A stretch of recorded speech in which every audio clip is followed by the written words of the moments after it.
कभी कभार घर की दीवारें भी आपसे बातें करती हैं। वो कहती हैं कि हमें भी थोड़ी सी तवज्जो दे दो, थोड़ा सा वक्त दे दो। खास तौर पर जब रमज़ान आने वाला हो तो दिल भी चाहता है कि घर का हर कोना चमक रहा हो और दिल भी। अस्सलाम वालेकुम मेरे प्यारे दोस्तों, क्या हाल है, कैसे? उम्मीद करती हूँ आप सब खैरियत से होंगे और अल्लाह के अमान में होंगे। आज सुबह की रूटीन फिर आपके साथ शेयर करती हूँ कि सुबह उठी तो दिल में ख्याल आया कि रमज़ान आने वाला है और घर की सफाई करना, घर को खूबसूरत करना और चमकाना भी रमज़ान की तैयारी का हिस्सा है। अमूमन लोगों को बस होता है कि बस फ्रीज़र भर दिए जाएँ और समोसे पकौड़े रोल तैयार करके रख दिए जाएँ, लेकिन नहीं, ज़रूरी नहीं है कि वही सब कुछ हो, बल्कि साथ साथ घर की सफाई भी ज़रूरी है। तो मेरी सुबह हमेशा की तरह सादगी से शुरू होती है। आँख खुली तो सबसे पहले अल्लाह का शुक्र अदा किया। सच बताऊँ, दिन का सबसे खूबसूरत लम्हा वही होता है जब आँख खुलती है तो अल्लाह का शुक्र अदा किया जाता है कि अल्लाह ने एक खूबसूरत दिन नवाज़ा। इसके बाद मैंने नाश्ता तैयार किया और किचन में हल्की हल्की आवाज़ें, चाय की खुशबू और सुबह की खामोशी, ये सब मिलकर सुकून देते हैं। और फिर नाश्ता किया, सबको नाश्ता दिया। मैंने आज दूसरे एक मुख्तलिफ़ अंदाज़ में बल वाले पराठे बनाए और साथ ही चाय रख दी। हमने किचन में 2 चूल्हे रखे हुए हैं। उसकी रीज़न ये है, जो शेल्फ़ में चूल्हा फ़िक्स हुआ हुआ है वो उसका एक साइड ख़राब है और दूसरी ठीक है, तो एक चूल्हे पे काम नहीं हो सकता, जिसकी वजह से हमने एक देसी चूल्हा भी रखा हुआ है।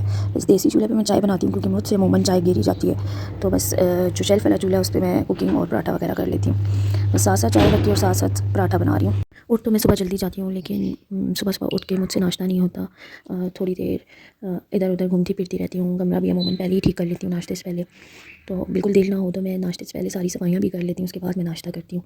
लेकिन ये कि नाश्ता मैं अपने जागने के घंटे डेढ़ के बाद ही नाश्ता करती हूँ। ऐसा होता है ना कि समटाइम लोग गैस कर रहे होते हैं कि क्या घर की रूटीन है, 12-1 बजे उठ के नाश्ता करें, तो ऐसी बात नहीं है। हम अपने सारे काम करते हैं, उसके बाद नाश्ता करते हैं।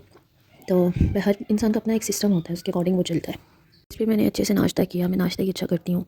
उसके बाद मैं रात का खाना खाती हूँ, शाम को चाय पी लेती हूँ। तो बस मैंने नाश्ता वगैरह किया और उसके बाद मैंने किचन को साफ़ किया, सारे बर्तन धोए, किचन को साफ़ सुथरा कर दिया। और नाश्ता करते हुए और किचन साफ़ करते हुए सोच रही थी कि आज घर की अच्छे से डीप सफाइयाँ कर लूँ, क्योंकि एकदम से सारे घर की तो सफाई होती नहीं है, बारी बारी करनी होती है। पहले एक कमरे की होती है, फिर दूसरे कमरे की, इस तरह पे वॉशरूम्स वगैरह की, किचन की तो कुछ दिन पहले ही मम्मा ने कर ली थी सफाइयाँ। लेकिन यह है कि हमारे किचन को अभी रेनोवेशन की ज़रूरत है, तो उसकी सफाई नज़र आती नहीं है। तो इंशाल्लाह जल्दी आप लोगों का साथ रहा और आप लोगों की दुआ रही तो हम अपने किचन को रेनोवेट भी करेंगे, जल्दी करेंगे।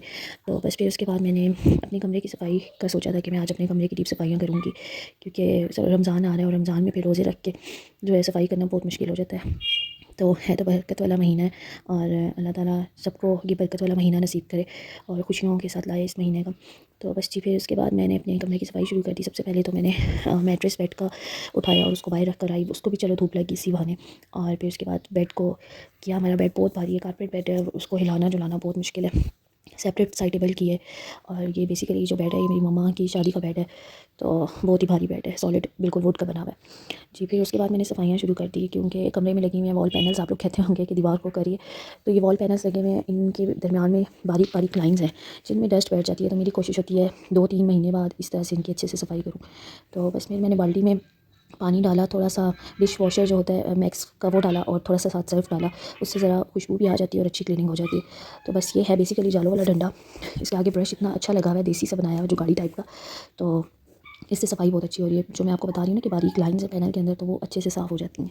बस मैंने हाफ़ करके दीवारों को साफ़ किया। पहले सर्फ वाला ब्रश इसके ऊपर सारा किया और उसके बाद मैंने इसको ड्राई करने के लिए, क्लीन करने के लिए, मैंने सर्फ के बाद क्लीन करने के लिए मैंने इसके ऊपर साफ़ टॉवल लिया और ड्राई होना चाहिए वो बिल्कुल, वो लिया, उसको वाइपर पे रख के उसको प्रॉपर वॉल को क्लीन करना शुरू किया। मैंने थोड़ा थोड़ा करके किया, पहले सर्फ वाला ब्रश लगाती गई, उसके बाद फिर मैं ड्राई टॉवल से क्लीन करती गई। तो ये है कि करते करते तकरीबन ना करते मेरे 3 घंटे एक कमरे पे लगे और मैं बहुत ज़्यादा थक भी गई थी। लेकिन सफाई भी करनी चाहिए ना, सफाई भी ज़रूरी है। तो जहाँ जहाँ से बेड उठाती थी, बेड के नीचे भी इतना गंद था। बस काम वाली जो है ना, आपको पता है, ऐसे ही ऊपर ऊपर से सामने सामने से सफाइयाँ कर जाती हैं, उनका तो दिल नहीं दुखता। बस उन्होंने तो 1 घंटे का टारगेट दिया होता है हर घर को, 6 घरों की बुकिंग की होती है और 6 घंटे में काम करके भाग जाती हैं अपने घरों को। लेकिन ये एहसास नहीं होता कि अगले बंदे का क्या नुकसान हो रहा है और क्या फ़ायदा हो रहा है। बेड बिल्कुल तबाह बर्बाद, इसके नीचे इतना गंद, इतना सब कुछ था।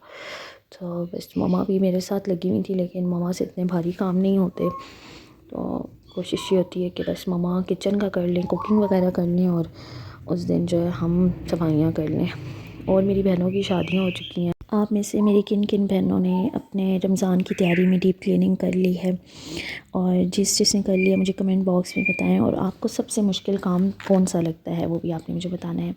मेरे लिए तो वॉल पैनल की सफाई सबसे ज़्यादा टाइम लेने वाला काम है, लेकिन जब साफ़ हो जाती हैं तो दिल भी खुश हो जाता है और रूह भी खुश हो जाती है, घर खुद खुश हो जाता है। उस दिन कमरा बिल्कुल चमक रहा होता है और आने वाला भी पूछता है कि आज आपने। और आज के दिन तो मेरा दिल कर रहा था कि फ़र्नीचर को भी पॉलिश करूं, इसके लिए पॉलिश मंगवा के रखी हुई थी, लेकिन एक दिन में इतना सारा काम नहीं हो सका। तो फ़र्नीचर का पॉलिश का ये है कि मैं इंशाल्लाह ड्यूरिंग रमज़ान भी थोड़ा थोड़ा करके इसको पॉलिश कर सकूँगी, नीट एंड क्लीन हो जाएगा वो। डस्टिंग वगैरह तो रोज़ होती है, लेकिन आपको पता है कि फिर भी अक्सर ऐसा हिसाब होता है कि डस्ट बिल्कुल बैठ जाती है, तो वो भी करूँगी इंशाल्लाह। और एक दिन वॉशरूम की डीप क्लीनिंग करूँगी, वो भी आप लोगों के साथ शेयर करूँगी कि मैं किस तरह से वॉशरूम की भी डीप क्लीनिंग करती हूँ, क्योंकि आपको पता है कि काम वालियों का फिर से वही हाल है, वो सामने सामने से सफाई करती हैं और छोड़ देती हैं। ये देखें जी, मैं अब मैंने अच्छे से सारा सर्फ़ का कर लिया है, सर्फ़ से दीवारों को साफ़ कर लिया। अब मैं उनको वाइप कर रही हूँ। तो वाइप करने का तरीका मैंने आपको पहले भी बताया कि मैं वाइपर के ऊपर टॉवल ड्राई रख कर उसको उससे वाइप करती हूँ। थोड़ा मेहनत वाला काम है, ऑफ़ कोर्स ज़ोर लगता है कि वाइपर को आप ऊपर दीवार के ऊपर चला रहे होते हो, ना कि फ़र्श के ऊपर चला रहे होते हो।